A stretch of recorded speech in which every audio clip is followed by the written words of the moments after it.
Captain Sarah Mitchell had always been different from the other officers at Forward Operating Base Delta. While her male colleagues gathered around poker tables and discussed their weekend plans, she spent her evenings reviewing intelligence reports and studying tactical manuals by lamplight. Her dedication to excellence had earned her respect from the enlisted soldiers under her command, but it also created enemies among the brass who believed a woman had no place leading combat operations. The morning everything changed started like any other in the remote Afghan outpost. Sarah stood before her team of 12 soldiers in the briefing tent, pointing to satellite images spread across a makeshift table. The intelligence was clear. A high-value target had been spotted in a village compound just 15 kilometers from their position. What made this mission different was the source of the intelligence. "Ma'am, this intel came from a local informant," Sergeant Rodriguez whispered as the other soldiers filed out to prepare their equipment. "The brass wanted Lieutenant Harper to lead this one." Sarah's jaw tightened. Lieutenant Harper was the son of a retired general, fresh out of West Point with zero combat experience but endless political connections. She had watched him fumble through basic tactical exercises while somehow receiving glowing performance reviews. The idea of sending her battle-tested soldiers into danger under his command made her stomach turn. "Rodriguez, I've led this team through 18 successful operations," she replied, checking her sidearm. "I'm not about to let politics get my people killed." That afternoon, Sarah made the decision that would change everything. Instead of handing over command to Harper, she led her team on the mission herself. The operation went flawlessly. They captured the target without a single casualty and recovered crucial intelligence about planned attacks on coalition forces. Her soldiers returned to base with their heads held high, knowing they had potentially saved countless lives. The celebration was short-lived. Within hours of their return, Sarah found herself standing at attention in Colonel Brennan's office while he screamed about insubordination and protocol violations. Behind his desk hung pictures of him with various Pentagon officials, a constant reminder of where his loyalties lay. "You deliberately disobeyed a direct order, Captain." Brennan's face was red with rage. "Lieutenant Harper was supposed to lead that mission." "With respect, sir, that decision would have endangered my soldiers," Sarah replied, maintaining her composure despite the colonel's aggressive tone. "Harper lacks the experience for such a delicate operation." Brennan slammed his hand on the desk, causing his coffee mug to rattle. "That's not your call to make. You think you know better than your commanding officers because you've had a few lucky breaks in the field?" Sarah bit her tongue, knowing that arguing further would only make things worse. Her lucky breaks included successfully extracting a pinned-down patrol under heavy fire and coordinating a night rescue operation that saved 3 wounded Marines. But in Brennan's eyes, her gender made every achievement suspect and every decision an act of defiance. Over the following weeks, Sarah noticed subtle changes in how she was treated. Her requests for equipment upgrades were denied without explanation. Mission briefings were scheduled without notifying her, forcing her to gather information secondhand from her sergeants. Most troubling of all, she began hearing whispers that her combat reports were being edited before reaching higher command. The breaking point came during a routine supply convoy mission. Sarah had identified serious security concerns about the planned route. Recent intelligence indicated increased insurgent activity along the main road. She proposed an alternative path that would add 20 minutes to the journey but significantly reduce the risk of ambush. "Negative, Captain," came the radio response from base command. "You'll proceed as ordered on the primary route." Sarah stared at the radio in disbelief. Every instinct told her this was wrong, but she had already pushed back too many times. Against her better judgment, she ordered the convoy forward. 20 minutes later, the lead vehicle hit an improvised explosive device. 3 of her soldiers were wounded in the blast, though thankfully none were killed. As medics loaded her injured soldiers onto evacuation helicopters, Sarah felt a rage building inside her that she had never experienced before. These were good men and women who had trusted her to keep them safe, and the system had forced her to put them in unnecessary danger. She made a decision that night that would have consequences far beyond anything she could imagine. Sarah began documenting everything. Every questionable order, every safety protocol that was ignored, every instance where political considerations overrode tactical sense. She photographed mission reports that had been altered, recorded conversations where officers admitted to caring more about appearances than soldier welfare, and compiled evidence of systematic discrimination against female personnel. Her investigation revealed a disturbing pattern. The base was being run like a personal kingdom where Colonel Brennan and his inner circle made decisions based on favoritism and political connections rather than military competence. Contracts for base improvements were awarded to companies with ties to Pentagon officials.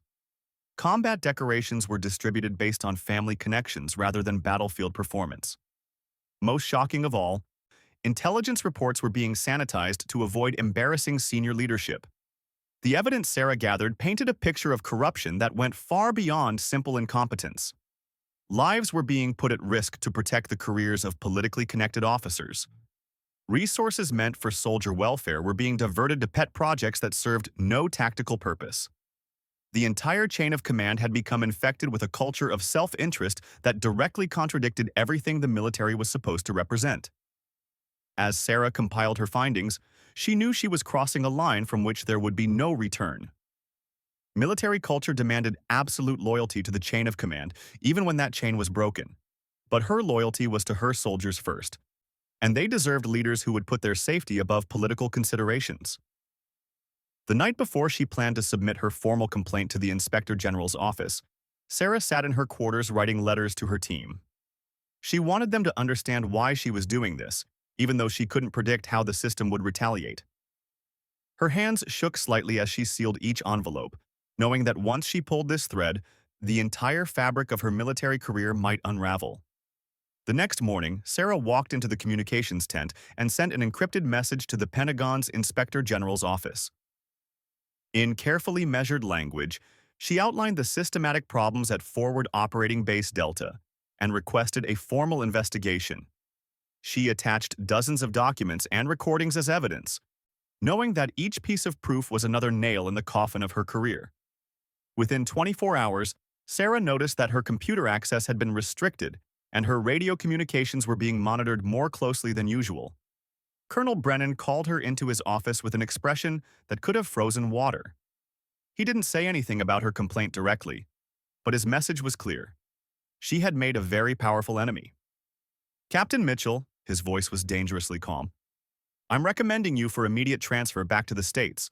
Your tour of duty here is complete." Sarah felt her heart sink, knowing this was just the beginning of her punishment. Being sent home early was military code for being pushed out in disgrace. Her soldiers would be left under the command of officers who cared more about politics than their welfare, and the corruption she had exposed would likely continue unchecked. That evening, as Sarah packed her belongings, Sergeant Rodriguez approached her quarters. His expression was grim, and he kept glancing around to make sure they weren't being overheard. "Ma'am, I wanted you to know that the whole team understands what you did for us," he said quietly. "We know why they're sending you home, and it ain't right." Sarah felt tears threatening but forced herself to maintain composure. These soldiers had become her family over the past year, and leaving them behind felt like abandonment. But she had done everything she could to protect them, even if it meant sacrificing her own career in the process. As her transport helicopter lifted off from Forward Operating Base Delta the next morning, Sarah looked down at the compound that had defined her military service. She had no way of knowing that her courage in speaking truth to power had set in motion events that would soon bring the full weight of the Pentagon's attention to this remote outpost in ways that no one could have predicted. 3 weeks after Captain Sarah Mitchell's forced departure from Forward Operating Base Delta, Colonel Brennan was feeling increasingly confident that the situation had been handled quietly and effectively. The official story was that Captain Mitchell had completed her tour and rotated home for family reasons. Her soldiers had been told not to discuss the matter, and life on the base appeared to have returned to normal. What Colonel Brennan didn't know was that Sarah's complaint had landed on the desk of Inspector General Margaret Chen, a woman who had built her career on rooting out corruption in military installations worldwide. Chen had seen countless cases of officers trying to silence whistleblowers, and Sarah's meticulously documented evidence immediately caught her attention. The recordings, photographs, and witness statements painted a picture of systemic corruption that demanded immediate investigation.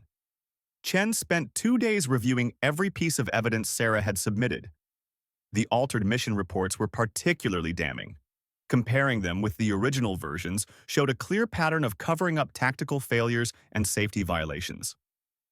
Most concerning were the recorded conversations where officers openly discussed prioritizing political connections over soldier welfare. On a Wednesday morning, Chen walked into the office of General Patricia Hawkins, the Army's Deputy Chief of Staff for Operations. General Hawkins was known throughout the Pentagon for her zero-tolerance approach to corruption and her fierce protection of enlisted personnel. When she saw the evidence that Chen presented, her expression grew darker with each page. "How long has this been going on?" General Hawkins asked, her voice tightly controlled. "Based on the evidence, at least 18 months, Chen replied. Possibly longer, but Captain Mitchell only started documenting incidents after her soldiers were injured in that convoy attack. General Hawkins studied the photographs of altered reports. Her jaw clenched in barely contained anger. She had spent 30 years in the Army watching good soldiers die because of incompetent leadership, and the idea that officers were deliberately ignoring safety protocols for political reasons filled her with rage. "I want a complete investigation team assembled immediately," she ordered, "and I want it led by someone who can't be intimidated or bought off." Chen nodded, already knowing who she would recommend. General Martinez would be perfect for this. He's got experience with complex corruption cases, and he has no political connections to anyone involved. General Roberto Martinez was a decorated combat veteran who had earned his reputation by conducting thorough investigations regardless of how politically sensitive they might be. When he received orders to assemble an investigation team for Forward Operating Base Delta, he immediately understood the gravity of the situation. The evidence package he reviewed made it clear that this wasn't just about one corrupt colonel. It was about a systematic failure of leadership that was putting soldiers' lives at risk. Martinez assembled a team of investigators, including forensic accountants, intelligence analysts, and military legal experts. They began by conducting interviews with soldiers who had recently rotated home from Forward Operating Base Delta. What they discovered exceeded their worst expectations. The corruption went far deeper than anyone had initially suspected. Soldiers reported that safety equipment was routinely denied to save money, while unnecessary luxury items for officers' quarters were approved without question. Combat operations were planned based on what would look good in reports rather than what would be tactically sound. Most disturbing of all, several soldiers reported that their injury reports had been downgraded to avoid negative attention from higher command. One particularly damaging interview came from Staff Sergeant Williams, a decorated soldier who had served under Captain Mitchell. He described how mission briefings were often conducted without proper intelligence support, because the intelligence officer spent most of his time working on Colonel Brennan's personal projects. He also revealed that medical supplies were frequently diverted to treat injuries sustained during unauthorized recreational activities by senior officers. The forensic accountants uncovered a web of financial irregularities that suggested systematic theft of resources meant for soldier welfare.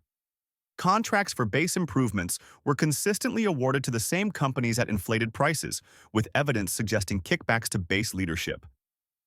Money allocated for soldier recreation facilities had been redirected to build a private gymnasium for officers only. As the investigation progressed, Martinez realized that Forward Operating Base Delta had become a criminal enterprise disguised as a military installation. The corruption wasn't just financial, it was operational, affecting every aspect of base security and soldier safety. The situation was so severe that immediate action was required to prevent further casualties. Martinez's preliminary report landed on General Hawkins' desk on a Friday afternoon. After reading just the executive summary, she immediately scheduled an emergency meeting with the Army Chief of Staff. The evidence was so damning that they had no choice but to act decisively and publicly. "This isn't just about corruption anymore," General Hawkins explained to the Chief of Staff. "This is about a complete breakdown of military discipline and leadership that's actively endangering our personnel." The Chief of Staff reviewed the key findings, his expression growing increasingly grim. The evidence showed that Forward Operating Base Delta had essentially become Colonel Brennan's personal kingdom, where military regulations were ignored and soldiers' welfare was secondary to the comfort and profit of senior officers. "What do you recommend?" he asked. Complete leadership replacement and a public investigation, General Hawkins replied without hesitation. We need to send a clear message that this kind of behavior will not be tolerated at any level of command. The decision was made to conduct a surprise intervention at Forward Operating Base Delta. General Martinez would personally lead a team of investigators and replacement officers to take immediate control of the base. The operation would be conducted with maximum visibility to demonstrate the Army's commitment to rooting out corruption. Meanwhile, back at Forward Operating Base Delta, Colonel Brennan was beginning to sense that something was wrong. Several soldiers had been contacted for interviews by investigators, though they had been ordered not to discuss the questions they were asked. Equipment inspections that normally happened quarterly were suddenly being conducted weekly. Most concerning, his requests for information about Captain Mitchell's current status had been met with vague responses from Pentagon personnel offices. Lieutenant Harper, the politically connected officer who had been meant to replace Captain Mitchell on that fateful mission, was also growing nervous. Word had reached him through family connections that someone was asking questions about his performance evaluations and the circumstances surrounding his assignments. His father, the retired general, had made several phone calls to Pentagon contacts, but was receiving unusually evasive responses. The base's atmosphere was becoming increasingly tense as rumors spread among the enlisted personnel. Soldiers who had served under Captain Mitchell began sharing stories about the missions she had led and the safety protocol she had insisted upon. They started comparing her leadership style with what they were experiencing under the current command structure, and the contrast was stark. Sergeant Rodriguez, who had been Captain Mitchell's most trusted subordinate, found himself being watched closely by base security. His computer access was restricted, and his communications were being monitored more heavily than usual. But he had learned from Captain Mitchell's example and began carefully documenting the harassment and intimidation tactics being used against soldiers who had supported her. The investigation team was also discovering evidence of systematic retaliation against anyone who had been associated with Captain Mitchell.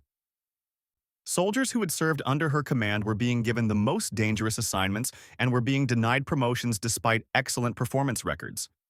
Equipment requests from her former unit were being delayed or denied, while resources flowed freely to units led by politically favored officers.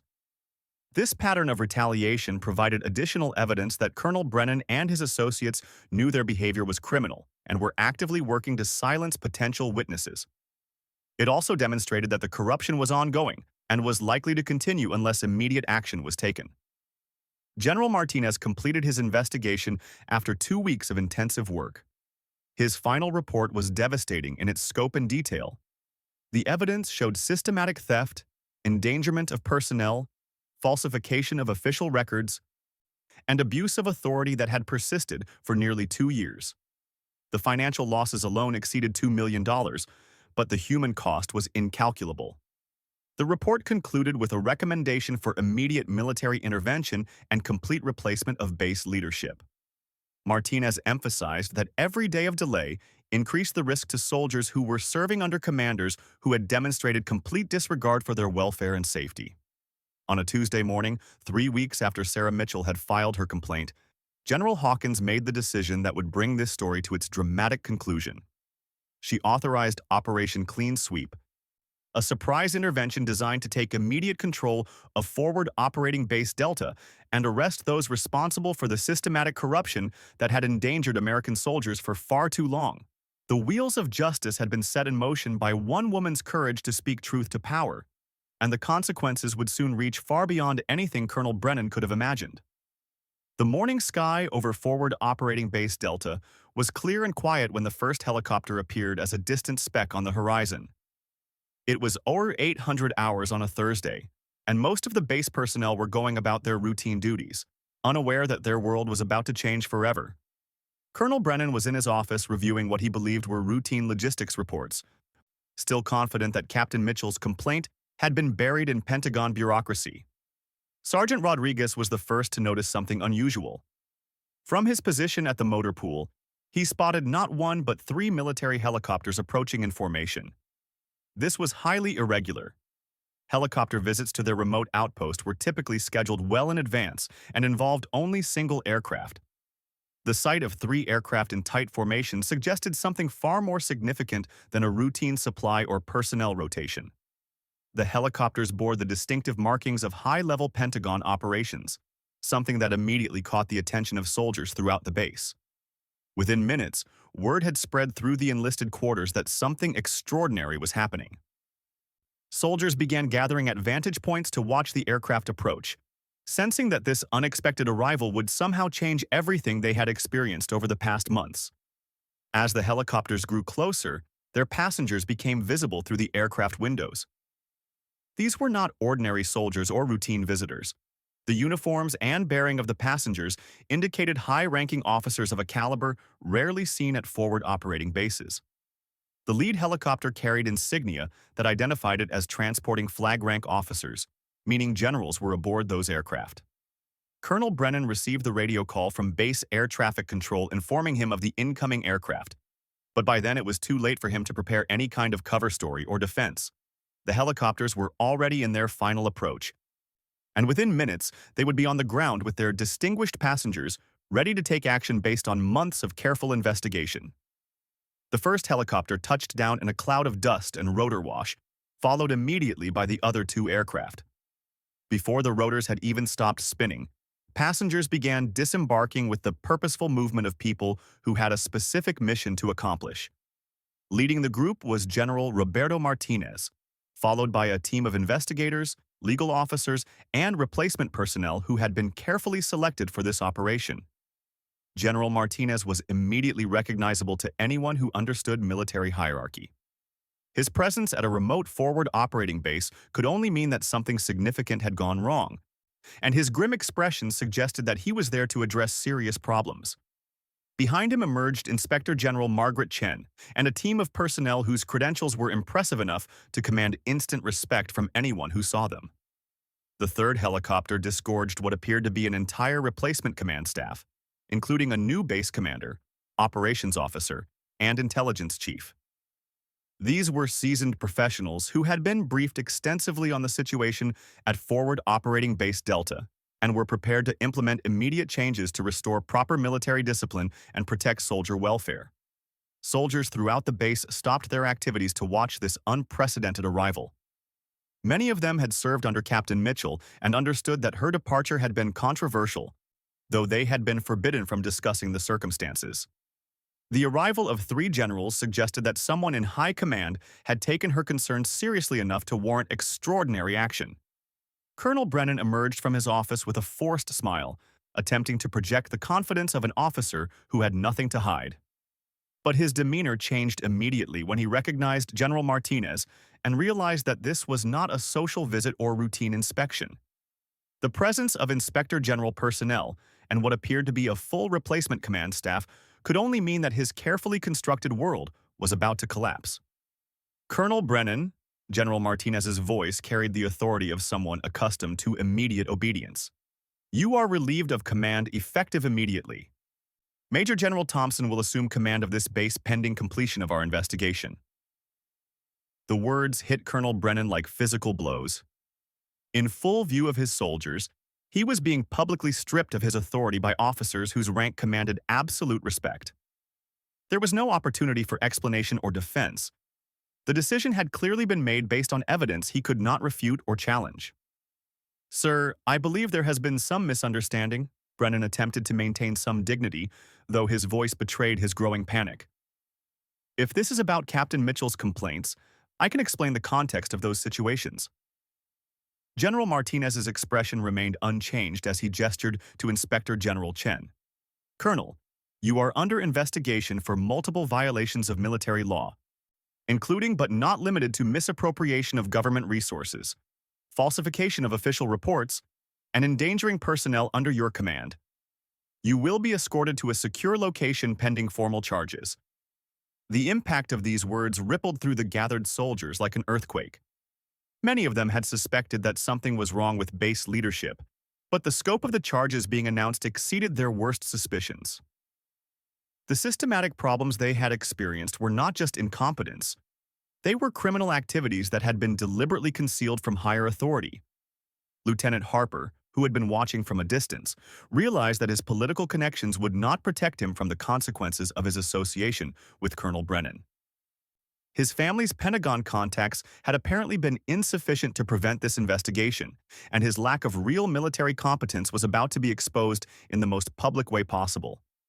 As military police officers took Colonel Brennan into custody, soldiers throughout the base experienced a mixture of vindication and shock. Many of them had served under Captain Mitchell and had witnessed the retaliation she faced for standing up for her troops. Seeing the system finally respond to protect soldiers rather than corrupt officers restored their faith in military justice, even though it had taken months to achieve.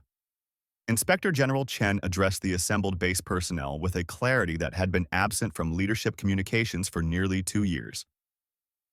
She explained that a comprehensive investigation had revealed systematic violations of military law and procedure that had endangered soldier welfare and mission effectiveness. She assured them that those responsible would be held accountable and that immediate changes would be implemented to restore proper military standards. The new base commander, Major General Thompson, was a decorated combat veteran who immediately implemented safety protocols and operational procedures that had been ignored under Brennan's leadership. Within hours of assuming command, he had ordered comprehensive equipment inspections, medical facility improvements, and restoration of proper intelligence briefing procedures that put soldier safety first. Over the following days, the investigation team conducted extensive interviews with base personnel who were finally free to speak honestly about their experiences under the previous leadership. The stories that emerged painted a picture of systematic abuse and corruption that had affected every aspect of base operations from medical care to combat planning. Sergeant Rodriguez, who had been Captain Mitchell's most trusted subordinate, was among the first to be interviewed by the investigation team. He provided detailed accounts of safety violations, resource theft, and retaliation against soldiers who had attempted to follow proper procedures.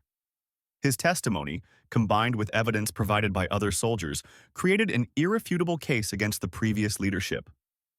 The investigation also revealed the full scope of the financial corruption that had diverted resources meant for soldier welfare into personal enrichment schemes. Contracts had been awarded based on kickbacks rather than value. Equipment purchases had been inflated to generate illegal profits, and soldier recreation funds had been stolen to finance luxury accommodations for officers. Most damaging of all was the evidence showing how mission planning had been compromised by political considerations rather than tactical requirements. The convoy attack that had injured soldiers under Captain Mitchell's command had been the direct result of ignoring established security protocols in favor of maintaining schedules that looked good in reports to higher command. Within a week of the intervention, news of Operation Clean Sweep had reached the Pentagon and was being discussed at the highest levels of military leadership. The case became a textbook example of how systematic corruption could develop when oversight failed and political connections were allowed to override military discipline. Captain Sarah Mitchell, who had been transferred to a stateside assignment under a cloud of suspicion, received notification that she was being recalled to active duty with full honors. Her courage in speaking truth to power had not only vindicated her own actions but had saved the lives of soldiers who would have continued to serve under dangerous and corrupt leadership. The official announcement of the investigation results sent shockwaves through military communities worldwide. Colonel Brennan and several of his associates faced court-martial proceedings on charges that could result in decades of imprisonment. Lieutenant Harper's military career ended in disgrace when his complete lack of qualifications became public knowledge during the proceedings. For the soldiers of Forward Operating Base Delta, the arrival of those 3 helicopters marked the end of a nightmare and the beginning of genuine military leadership that prioritized their welfare above political considerations. The base was transformed from a corrupt personal kingdom into a professional military installation where safety protocols were followed and mission planning was based on tactical requirements rather than political appearances. The impact of Captain Mitchell's whistleblowing extended far beyond one remote base in Afghanistan. The Pentagon implemented new oversight procedures and protection protocols for soldiers who reported misconduct by their superiors. Her example inspired other military personnel to speak out against corruption and abuse, knowing that the system would eventually protect those who put soldier welfare above personal advancement. Years later, Forward Operating Base Delta became known throughout the Army as an example of how quickly corrupt leadership could be identified and removed when proper investigation procedures were followed. The three generals who arrived that morning had delivered a message that resonated throughout the military. No rank or political connection could protect those who betrayed the trust placed in them by the soldiers they commanded. Captain Mitchell's decision to document corruption and speak truth to power had required tremendous personal courage, but it ultimately saved lives and restored integrity to a system that had been corrupted by political considerations and personal greed. The helicopters that landed that Thursday morning carried not just investigators and replacement commanders, they carried justice for soldiers who deserved leaders worthy of their sacrifice and dedication.